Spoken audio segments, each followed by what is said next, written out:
Hi, this is Bill. So on this demo, I would like to follow through regarding what we've discussed on my previous video regarding GlideRecordHelper. So there was a request to basically do a step-by-step presentation on how this basically works to give a full picture on how each function basically behaves. So at this view that you're seeing running on scripts background, right? So I'm going to do a one-by-one function. Like I'm going to start with creates. And on this create function, you will see these are the results of the logs that we have initiated in the script's background. So I'll show you how it works. So let us move to the next tab. So here is like we created an instance of the repository. So we initiated a repository pattern where we separate the repository functions or the database calls. Since the repository is calling the database,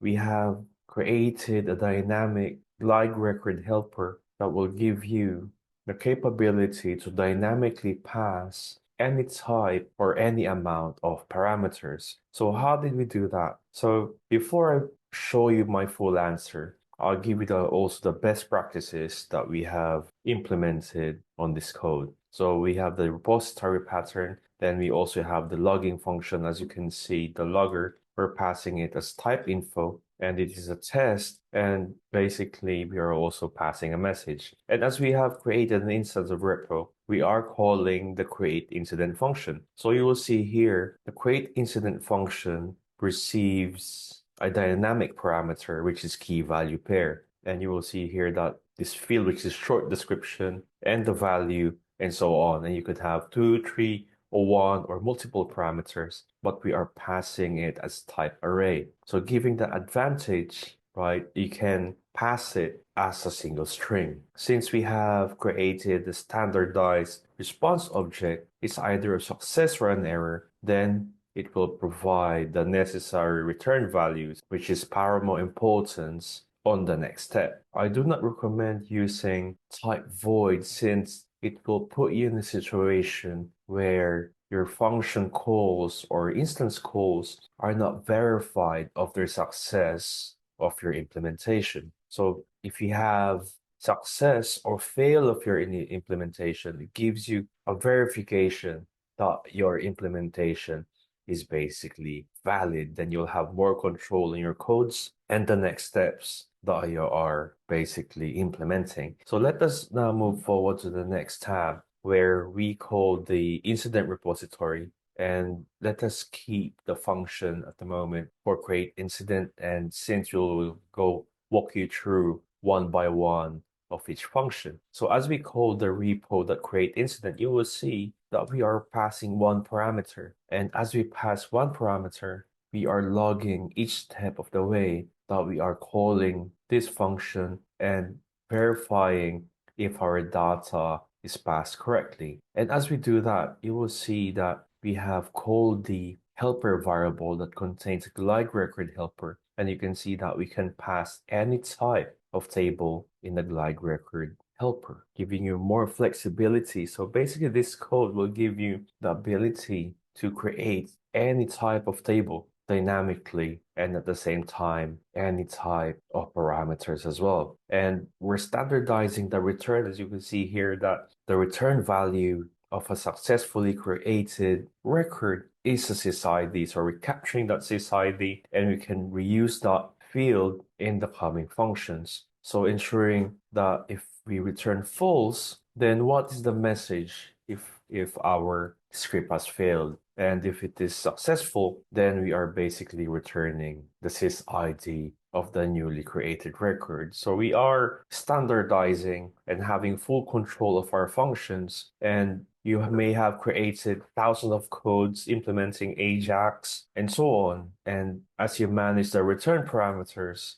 either success or fail, then you will be able to catch the next step, like what I'm doing here, and ensure that the end user who is using your codes are also presented with the correct redirects and response or notifications to the support team or the administrator. And as we move forward to the glide record helper, so let us expand this code, you will see that from the top that we can pass any table name, And if it fails, right, then we throw an exception, right? So you could basically optimize till this code. However, we are making it as a required field to pass the table name. Since if the table name is not existent, then this code is not going to work. So dynamically, we can pass any table name. And as we call the create function, you will see that from the background scripts, passing the data, and you can see the type string or type array is now being iterated, being looped in. So no matter how many parameters you're passing,